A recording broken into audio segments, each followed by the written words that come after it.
What's up, people? It's your girl Adiola. First of all, my deepest apology to the lady that I called Antiramo in my last video. That's not her real name, but if you watched my last episode, you will know who I'm talking about. I'm really sorry, and I should not have made fun of her, regardless of whether reporters interviewed her or not. And thanks to everybody that commented about that video. I really appreciate you guys because you reminded me of my own values, especially in upholding women and standing up for women. So thank you so much. And if she ever sees that video, please accept my apologies. So I took down her video from my Facebook page and my Instagram page. I also edited it out of the last episode. So if you watch the last episode now, you will not see her video. Yes, you can edit something out of a video that you uploaded on YouTube. In the last 8 years that I've been doing this show, I've never had to take out anything. So it took a while to figure out how to do that. And for other YouTubers who may be wondering how to edit out a part of your video, I made a quick tutorial on how I did that, and the link is in the description below. The only thing is, I will not stop making fun of politicians, especially corrupt politicians, those stealing our money. For those who may not be familiar with my show, it is a satirical show.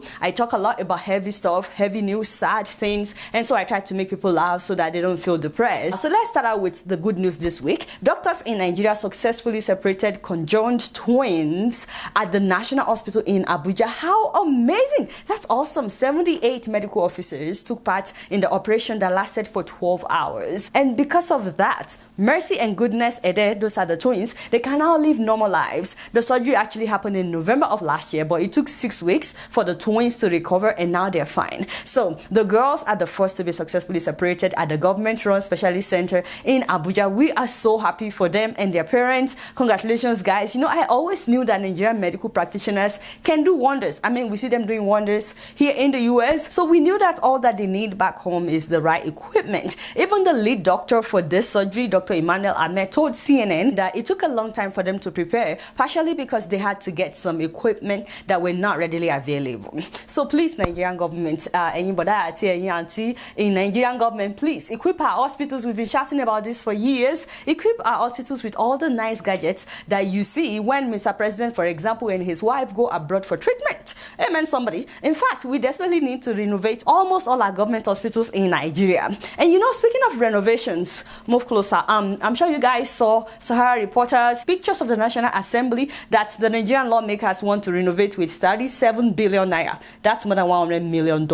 And you know, from the picture, Sahara Reporters is saying that the building doesn't look like it needs renovations. I'm like, wait, what? Like, so what exactly are they trying to do with the 37 billion naira? My father and my God. Now, to be fair, Sahara Reporters are not architects or structural engineers. I'm just saying. So maybe it would be good to have engineers and architects help us to check the building just to be sure. It will even make it way better. I already know that they won't spend that much money on renovations. There's no reason to, even if it needs renovations. 37 billion, are you kidding me? But you know, maintenance is also something that we don't do well in Nigerian infrastructure.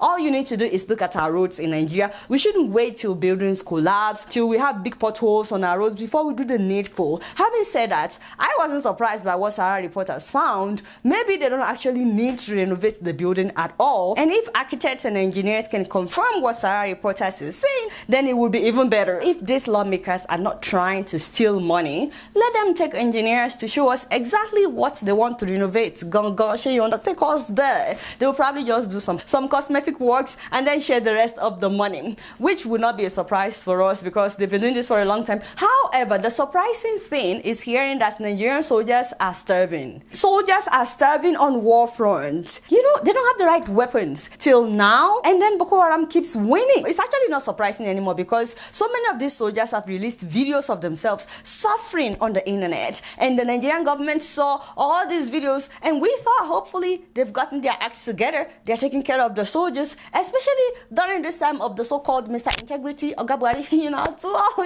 So that's why I'm surprised that this is still happening. First of all, it takes a lot of courage for soldiers to come out and tell us what's actually happening to them.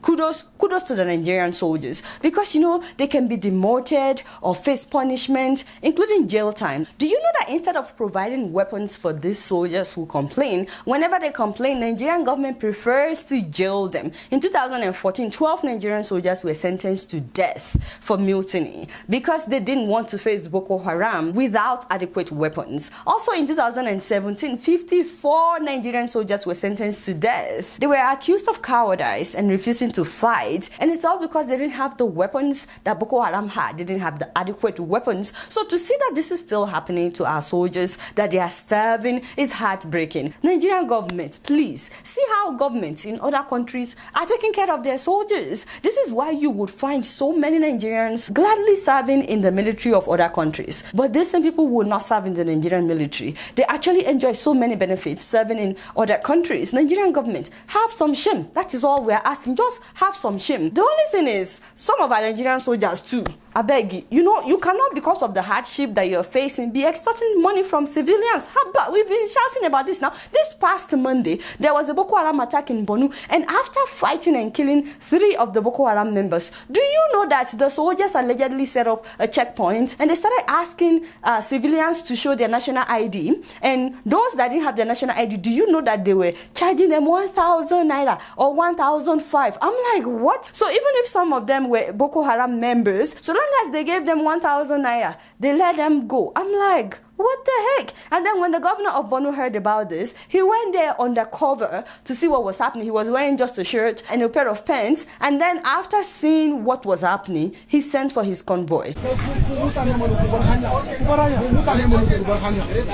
was a fight for 2 hours. 3 Boko Haram were killed. Their corpses are still with us. Nobody is disputing this. That was what caused the lockdown. We understood. Nobody is disputing this. That was what caused the lockdown. Nobody is disputing this, that it was attacked. I've seen corpses that were killed by Boko Haram. This morning. This morning, yes, now. But what I am saying now is that we have seen it. All of us are witnesses now. 100 people are going like that.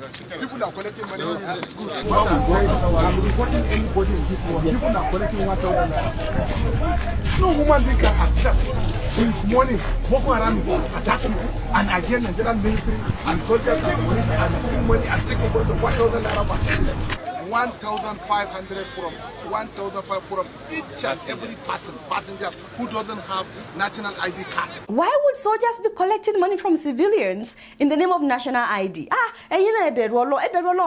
Soldiers, we are trying to fight for you, Nigerian soldiers, but you are making it hard for people to fight for you. You cannot be doing that to civilians. And you know, it's not just soldiers in Borno that are collecting money. Did you guys hear that immigrants are illegally entering Nigeria through Sokoto just by paying 200 naira to custom officers? I'm like, what? I thought Buhari closed the borders recently. What happened? What happened? So how is it possible that people are sneaking in with 200 naira, 55 cents? Nigerian custom officers see. Sokoto borders, Niger Republic. No, be so. And please, I'm not saying that people from Niger are terrorists. I am not. No. But there has been several reports that Boko Haram members are able to recruit people from Niger. In fact, members of a gang in Niger once told BBC that they collaborate with Boko Haram in exchange for money. We've made contact with a local gang whose members claim they are collaborating with Boko Haram. They've agreed to talk to us, but we can't show their faces. The gang members are all in their early 20s. They've told us that 5 of their group have joined the Nigerian militants. 2 have already been killed on operations. Now that report was 2014. This has been happening for years now. So collecting 200 naira just makes it easy for Boko Haram to recruit. Then customs, stop doing us like this. Now how much is 200 naira? Like you now compromise the security of the country. It's very important for people to go through the proper channel of entering a country. We've said this several times, and not just for those that are trying to go to Nigeria, but the rate at which so many young people in Nigeria today are desperate to leave the country in search of greener pasture is heartbreaking, especially when they go to Arab countries. No offense to Arab countries, but there is racism against black people in so many of those countries. I've done a video about how Africans are treated in Saudi Arabia, especially when they go there for domestic works, especially women who go there for domestic works. I've talked about how Africans are being sold as slaves in Libya, and I'm sure that many of you this week saw the video of this woman who was pleading for help recently in Lebanon. Iṣẹ́ tí wọ́n ní mo wá ṣe tẹ́lẹ̀, wọ́n ní pé mo fẹ́ wá kọ́ àwọn ọmọ ní English. Irọ́ dẹ̀ ni wọ́n pa. Ìgbà tí mo kọ́kọ́ débi, wọ́n gba passport lọ́wọ́ mi, wọ́n keep ẹ̀. Mo kí ló ń ṣẹlẹ̀? Mi mọ̀ pé ẹrú ni wọ́n tà mí fún. nǹkan tí mo fèsì níbí báyìí kò kí ń ṣe kékeré. Kẹ́mi mi máa bọ̀ ló kù báyìí. Tó bá rẹ̀ wá, wọ́n ní gbé wa lọ sí hospital. For real, people are going through a lot. She said that so many of her colleagues have already died. Huge kudos to the Nigerian government for their swift response, especially Madam Abike Dabiri, who responded quickly on Twitter that they are working on getting her out of Lebanon. In fact, Madam Abike Dabiri announced that the alleged trafficker had been arrested. Thank you to the Nigerian government for doing that, and I really hope that she gets out alive. Please pray for her while we wait for the update. But you know, there are so many others in her shoes, many of whom we would never know. So when we tell people that when you want to go abroad, because I understand the frustration why so many people want to leave the country. There are so many young people that will do anything to leave the country. As a matter of fact, I've talked about the fact that some of these people actually pay the traffickers to get them out of the country. They pay huge amount of money. People pay huge amount of money to go to Libya, where so many of them end up as sex slaves. So I understand why people are frustrated and they want to leave the country, but you need to be careful. At least go to a country where you understand their language. It doesn't mean they have to speak English, but at least you should understand. It just makes life easier for you. And if you go to any country whatsoever and someone takes your international passport, cry out.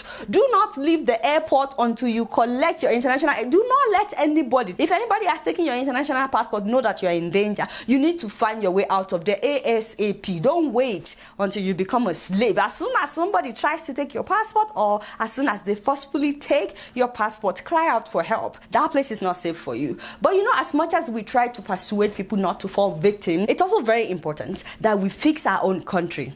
Amen, somebody. Like, I'm sure that you guys have seen this report that Nigeria had the biggest drop in visitors to the US in 2019 because of Trump's visa policies. You know, Nigeria recorded the largest global drop-off, as in the entire world. The US denied more Nigerians visas than people from any other country. And you know that they collected money from all these applicants in Nigeria? In fact, the US has increased their visa processing fees now, and it's non-refundable. So they are just using Nigerians to make money now. 34,000 fewer Nigerians traveled to the US compared to the previous year. So we really need to fix our country, man. And you know, I don't know what else our officials need. I wish that they would deny all our officials visas. Benny, from the president to the governor, the ministers, the senators, all of them. In fact, all Western countries and all the Middle Eastern countries like the UAE should deny them visas. Maybe then they will do the right thing and fix our country. The only thing is those countries are smarter than we are, so they let them come and spend the money that they are stealing from Nigeria. You know what I'm saying? Anyway, you guys not doing much. Guess what? I'm just keeping it real.